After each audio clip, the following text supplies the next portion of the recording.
The opening 30 seconds, Sabrina starts reeling off the companies that within a matter of months, they'd gone from not having any companies support the campaign. So she just reels off Morrison's, Sainsbury's, Marks and Spencer's, Andrec, you name it. Suddenly, it's just this unbelievable amount of companies supporting them.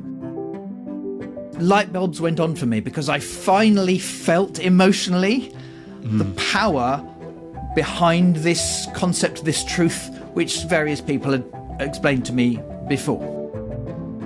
They've actually got more cause-related partnerships. You know, when someone buys a product, money is donated to them. They've got more of them than most established charities that I know. They've been around for 4 years. Hello and welcome to episode 145 of the Fundraising Bright Spots podcast.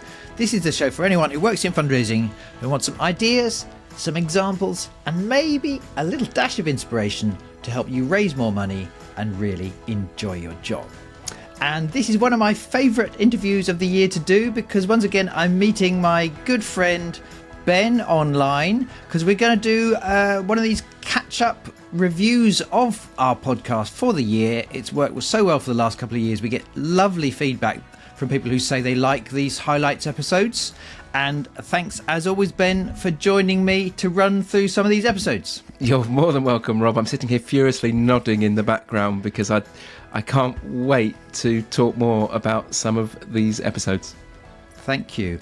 And if the listener doesn't know my colleague Ben, he's a very experienced fundraiser. He's been doing it for many years, for a long time at the NSPCC, and also for many years he's been my colleague at Bright Spot, both co-training on our Corporate Partnerships Mastery Programme, but also in recent years incredibly busy going out to different charity teams and doing some of our Bright Spot content for a team of fundraisers. Many of you have experienced his storytelling and influence course, as well as some other things.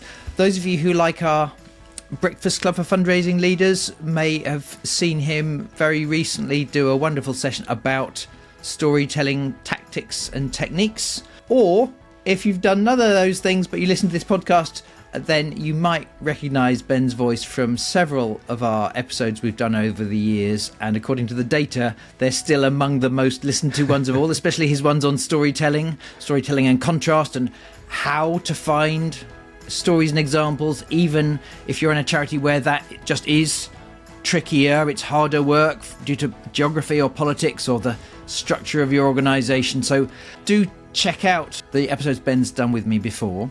But for today, Ben, I wanted you to pick a couple of episodes from across 2023 that have especially stood out for whatever reason, so that we can let our listeners know certain good learning points and also potentially to go back and listen to the full episode.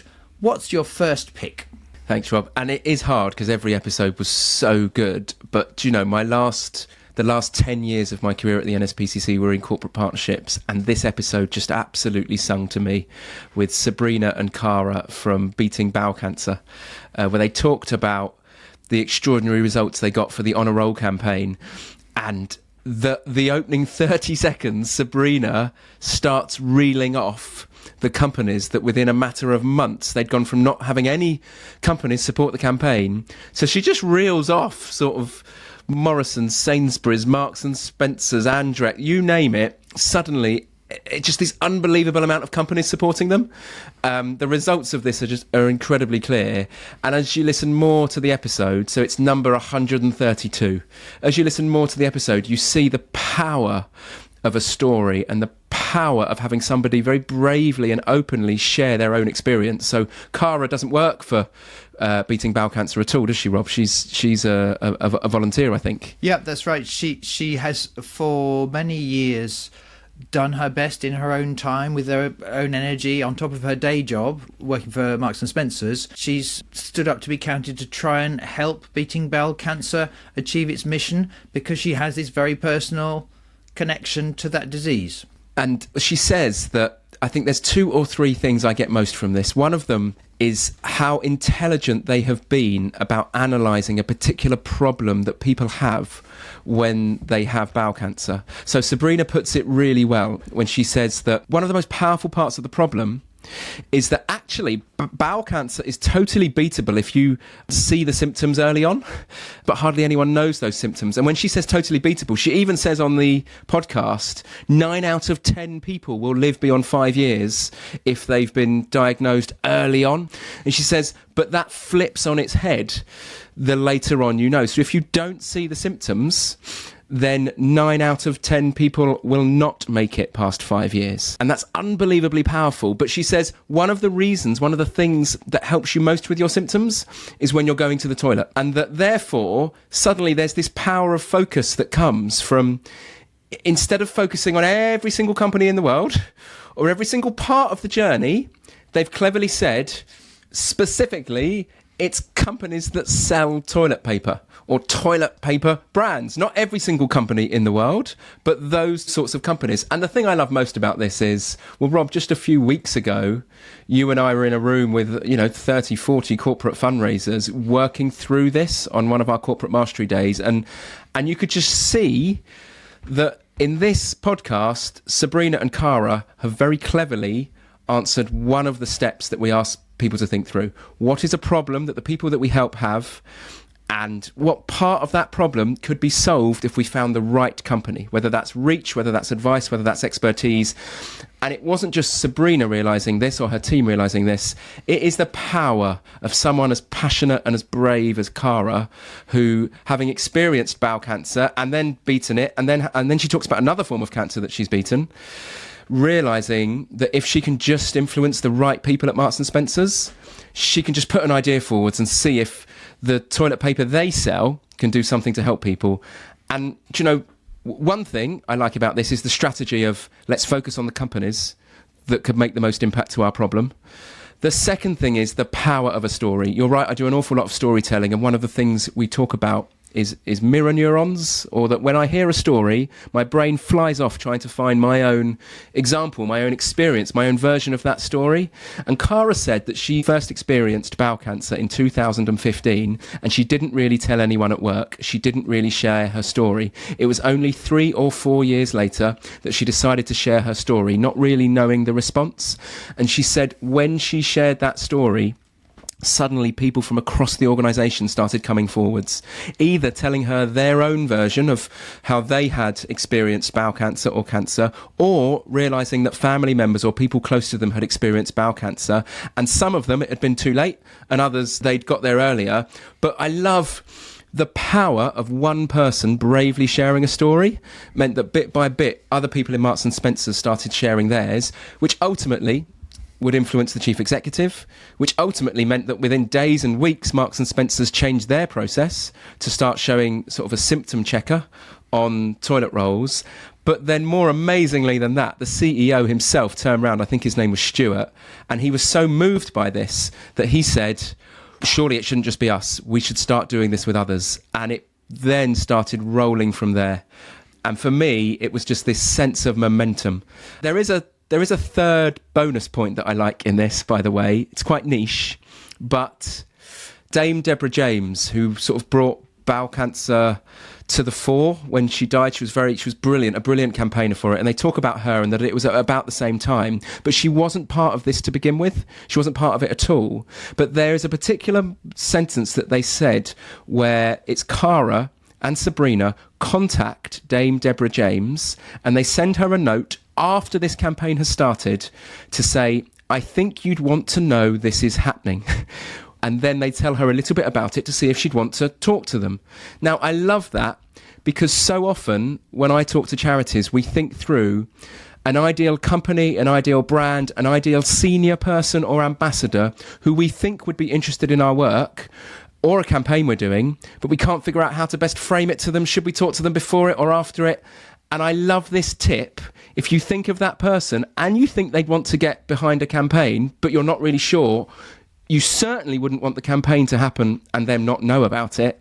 And I love that it just makes you a little bit braver to just say to them or to their office, or as they would have done to her agent, I think you'd want to know this is happening. That sentence, I can tell you in my years as a fundraiser, has certainly helped me to influence others. But yeah, that's a niche bit of it.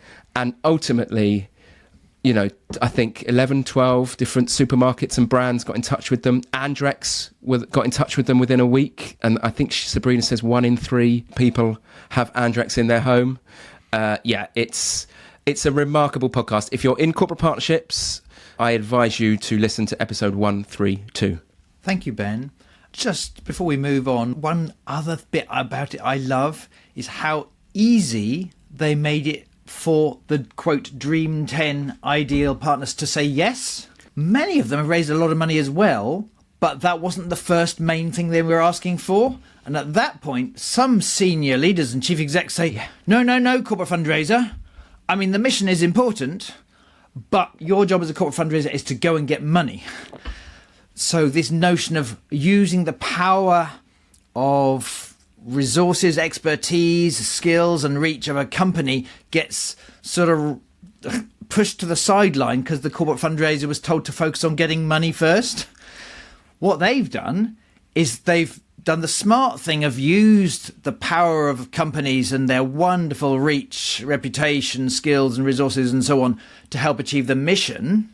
And it doesn't mean you can't raise money. Because in our language, Ben, in addition to this good reason for doing it, and wonderful as it is, already it's helping a lot, and it's also a wonderful excuse to have more conversations with them.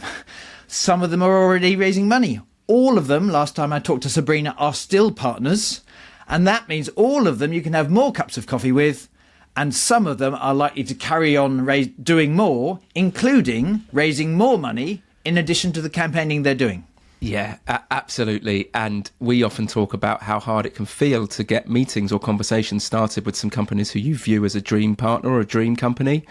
And this is meetings for free. You're beginning to start a relationship, start a conversation with them in a really meaningful and purpose-driven way. I have heard too that many of these companies didn't just do this, they raised money and some of them are now full-on partners of theirs. So it doesn't just increase your reach to pretty much every house in the country, it begins to raise money too. I absolutely love it. I could talk about it for another 50 minutes, but I'm not sure you'll let me, so I'm just interested, Rob. That's my first one. Which is yours? Okay, first one that sprung to mind for me was episode 133 with our good friend Craig Linton, because it's all about what we call the top 20 rule, or sometimes referred to as the 80-20 rule, or even the Pareto principle. And the reason I love it is, in a way, it's personal, but 23 years ago, when I was working hard as a fundraiser for a children's charity, people sometimes talked about this Pareto law or this 80-20 principle. And I think they said it to me as a means of sort of try and prioritise as best you can. All things are not equal. And I would nod and smile, get back to the way I was already approaching my work and struggling to prioritise. So when I read this book a couple of years ago by Richard Koch, surname Koch, Richard Koch, called The 80-20 Principle, within the first chapter of reading it, light bulbs went on for me, because I finally felt emotionally the power behind this concept, this truth, which various people had explained to me before. So for our listener, I would totally understand if you've not heard this idea before, but the gist is, many years ago, an Italian economist was looking at various data to do with customers and where their profits came from, or which of their products were most likely to be successful and so on. And he noticed this pattern appear over and over again, whereby within any group of people, within any market, all of them are not equal. They are very definitely unequal in various ways. Almost always he found a split which was 80-20, or sometimes 79-21. The pattern recurred over and over again, and you can try this out at home. I suggest to you that you do not use all of the clothes in your wardrobe equally. If you live in the West, probably you've got quite a lot of clothes in your wardrobe, and I'm guessing that you wear maybe only 10 or 20% of your clothes a lot of the time, about 80% of the time. And there's a whole other set of clothes which you hardly ever wear, never or once or twice a year. Equally, the carpet in your living room 20% of it gets walked on, way more than the 80% of the rest of it, and so on and so on. And now, if we apply this to companies, in most companies, 80% of their profit comes from relatively few of their products, 20% of them, and also 80% of their profit comes from relatively few of their customers. So there's this skew. In life, in any group of people, all of them are not equal in their ability to react or respond to whatever you might be encouraging them to do or whatever you might be selling to them. Now, Richard Koch's wisdom is to use this as a strategic insight whenever he's helped companies become much more successful. Because he says, don't just accept that as is. Okay, well, there will always just be this unequal thing. Know who the top 20 are, either products or services or customers. Get super clear on that, and then give way more energy to those areas or those customers in wonderful customer service, or in making the product better, or in developing a premium product for those customers, or whatever it might be. And the act of doing that is a much easier way to grow your business than if you try and be wonderfully fair and give a fair, equal service to everybody. Okay, so what I loved about this episode with Craig is he showed me some really interesting ways that, as an experienced individual giving fundraiser, he routinely uses this concept to increase income for charities. I've heard this episode, and one of the things I like most is really early on, he doesn't just give you some ideas, which later on I do love his ideas in it, Rob, but the results he talks about are pretty remarkable of what happens when charities and when he has focused in that area. Can you remember what it was like to talk to him about that? Yeah, well, for me, the most powerful bit of all was when it went wrong. And he starts off by saying, I'll try and do the brief version of the story, but there's 3 particular hospices in the last few years that he's given a generous donation to. One of them was when a friend of his parents died, nowhere near where he lives, and he knew that person a bit, but not especially well. But because of his parents' relationship, he made a donation. It might have been £20 or £30. Another sad situation for Craig was part of his friendship group. One of those people died. Craig gave more money to the hospice that had looked after that person. And the last bit, for Craig, is saddest of all, most emotionally difficult of all, was when his dad died. And on that occasion also, Craig and his family made a donation to the hospice that had looked after his dad. Now, the interesting thing Craig says to start off the episode is, you can tell that those are 3 very different stories. They're all sad stories, but in terms of how Craig feels about the person who he's giving on behalf of and how important that is to him emotionally to be giving, they're really different strengths.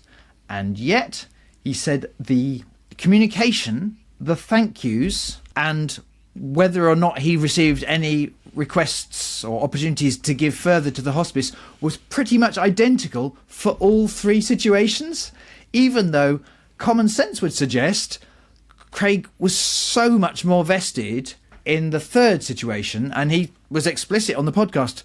I cared deeply about the hospice that worked so hard to look after my dad, and if they'd got it right and understood that and treated me differently rather than just like 8 months later sent me a Christmas appeal or similar, like he would have happily enjoyed being way more generous, but they hadn't understood that. Now, Craig and I weren't intending to criticise any of those hospices. In fact, we totally get this is one side of the story. On the other side of the story, there's a busy fundraiser who may or may not have much resource, who has many problems to solve, and I've got a set of data of people who've given in the last year. They're all going to receive some stewardship. But if you think about that story, I find it motivating to help us be willing to work harder at, quote, segmenting. How much has someone given? Why did they give? Could we find out why they gave? And therefore treat them accordingly so that it is appropriate, and those that would love to have a way deeper relationship with us and a more generous one receive what they want. I love that. And on the episode, he gives some ideas and tactics, I think, to doing that, like looking at people who've given high amounts for a long stretch of time, and not even high amounts, actually, just given quite regularly for a long time, rather than one-off big amounts. He says that they could be your 80-20. And in some of the people that I've coached recently who've been asking, out of all of my donor file, Ben, and there were major gift fund, out of all of them, who should I be talking to? We did this on the phone. They brought up their file, they had a look, and they realised that there were some people who were given £5,000 or £10,000 every year for the last 8 years. And it was like, and they were, to begin with, they were quite nervous about why they might call this donor or what to say. And by the end of it, they're like, I'm going to call this donor and say, you've given us £80,000. Like, thank you. And what can they do to build that relationship? And I think what was interesting was there were about 200 people on this fundraisers list. But that top 10%, top 20%, when you start applying some of the rules that Craig talks about, you could see them. And it changed their confidence to get on the phone and speak to them. And I'm excited because I think it will change their results too. What episode number was that, Rob? Can you remember? Yeah, so episode 133, Ben. And just a last couple of things. Really, I recommend people go back, and there isn't any type of fundraising where, if you think deeply and take to heart the concept of the 80-20 principle or the top 20 rule, there isn't any kind of fundraising where it can't help you raise more money with more efficiently when you really think about it. But at its simplest, in any group of donors, one individual giving file, one set of major donors, one set of trusts, one set of companies, one set of people who are signed up to do a sponsored run for you. The Pareto law says some of them can and will, if you treat them right, give a lot more, not just a bit more, a lot more than the others. The question is, can you work out which 10 or 20% they are? Step one. And step two, can you then decide what you can do to add more value to those relationships? At its simplest, it might be an extra thank you call before they do the run, an extra thank you card that you haven't got time to write a thank you card to everyone, but you, at its simplest, I've got to write good luck cards or thank you cards to these 10 out of the 50 that are doing this cycling event for us.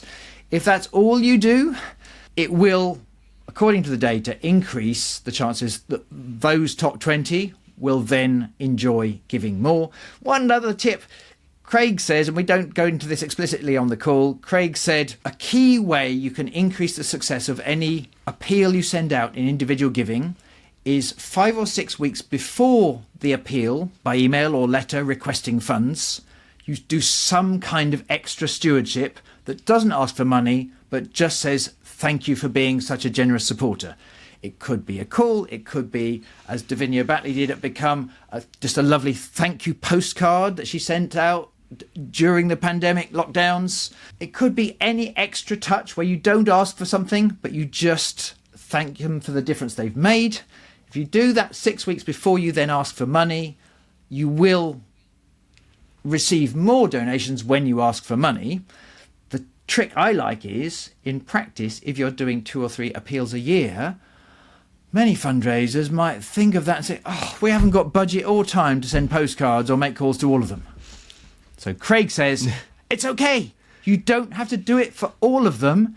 Just send it to the top 10%. And that, in and of itself, you could fit that in, couldn't you? You could make 5 calls, couldn't you? That, pragmatically, many fundraisers can believe they could make time for. So already you're increasing the effectiveness of the appeal without necessarily having all the resources to do extra stewardship for everyone in that donor file. I love it, Rob. Hey there, it's Rob, and I wanted to quickly let you know about our 2 flagship training programs. That's the Major Gifts Mastery Program and the Corporate Partnerships Mastery Program, to give you a sense of the difference they can make. Here's a really quick bit of feedback we received recently from Asiya Parekh, who took part in our most recent Corporate Mastery Program. This is my first corporate fundraising position. I've never corporate fundraised before. I rely quite heavily on the things that Rob taught. Since being on the programme, the charity has managed to turn over 10 partnerships. We started off with one. While I was on the course with Rob, that one turned into 6, and now it's turned into 10. For the charity, the partnerships are worth around £10,000 each, and at 10, we have a total of £100,000 coming in. I would really, really recommend the programme. Absolutely do it. It's worth every penny, and I'm really, really grateful for having been on it. To find out more about either Corporate Partnerships Mastery or the Major Gifts Mastery Programme, go to brightspotfundraising.co.uk/services. And if you have any questions, please do get in touch. But for now, let's get back to my conversation with Ben.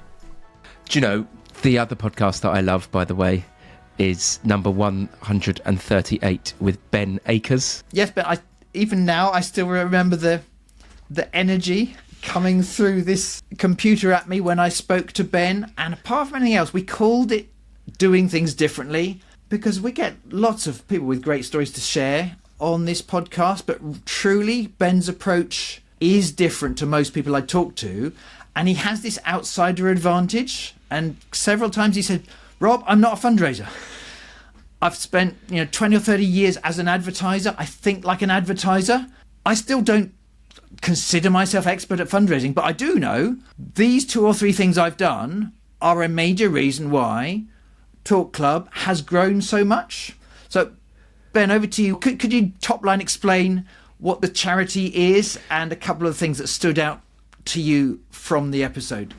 Do you know, for me, I think you've just put it really well. Ben is an advertiser and it shines through the way he talks and what he set up.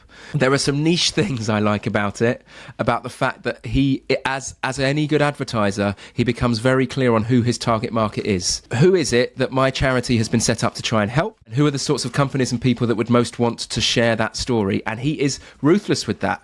So that's one of the things. And then the second thing is his purpose, his reason why he sets up this charity is unbelievably strong. So the story starts, sadly, when Ben's best friend growing up at school killed himself. Ben found that out in a totally different country, and he said it was the first time he'd ever experienced suicide or understood what it was like. And the more he explored it, the more he realised far too few men talk about their feelings, and it's assumed that they're doing okay. And he creates this charity called Talk Club, which he said is like a gym, but for your mind. And it's a chance to get to help men talk. But what's really clear is he knows his target market. It's men, it's men, it's men. And it runs right through.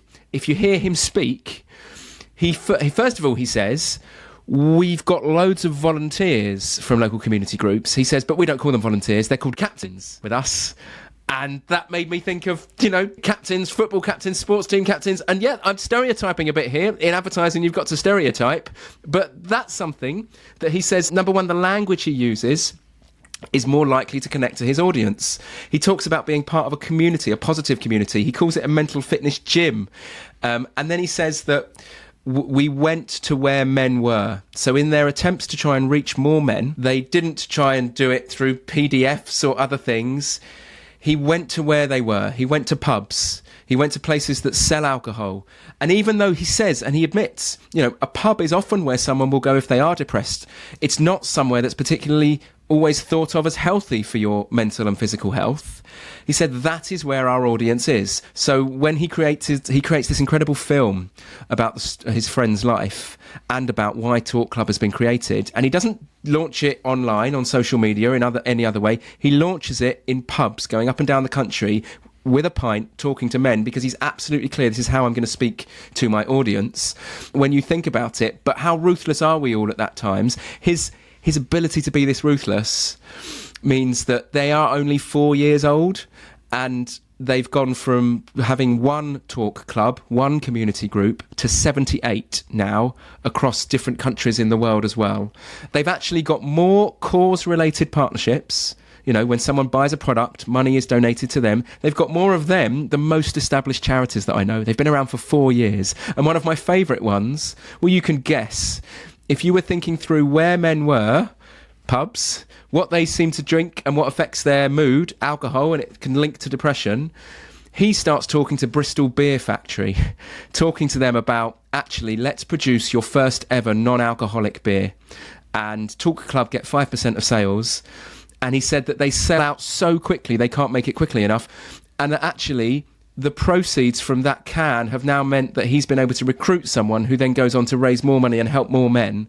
And I love when you talk to him, he is utterly determined.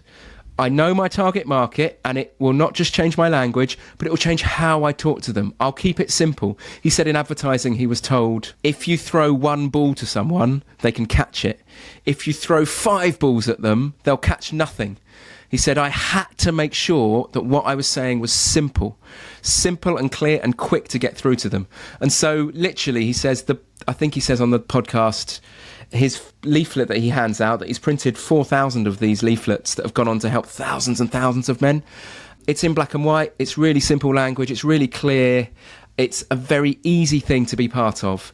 And one of my other favourite things, Rob, is if you combine this stuff, Ben has an incredible sense of purpose. He learnt about suicide and doesn't want other men to feel it. He also is very, very clear on his target market, on who he wants to go for. And what that has given him is a sense of belief and certainty and motivation. There's a part where he says to you, Rob, I didn't wait for the phone to ring. I went after them. And you say his why is one of the reasons that he must get his mission done. He's not reactive. He thinks through, who is it that I'm going to go after? And then he just goes for them. He said, we've got a brand that's doing good. What I am going to govern that brand to do something, make money, and grow awareness from it. And I just absolutely love that he does that. And I know I've been talking for a while, but one other thing is on our mastery courses, especially the corporate one, we help someone focus down their pipeline. Pick your top 10 companies based on this target market, based on who you are, based on what you want to try and do. And often we say, there's 4 questions we use. We say, you can overthink this. I bet in a pub with your friend, you could probably pick who those 10 are. And then I love that at one point he says, well, I thought these things through. And then I asked Sam, my friend, who should we go for? And then they just go for them. And one by one, they start getting these conversations in, to the point that now companies do talk to them.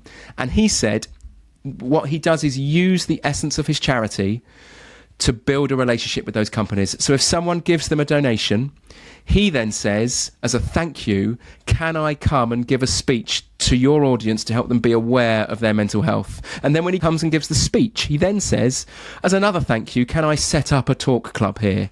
And he said, what you just said, Rob, about dripping value. It screams in this podcast episode, ideas to help you think through, who am I going after? Why am I going after them? And then if I am in touch with them, what can I send them? What can I do that the signals sent to them are, this is value added to you. This will help you. It doesn't surprise me that he's growing. And I saw him talk at the Chartered Institute of Fundraising.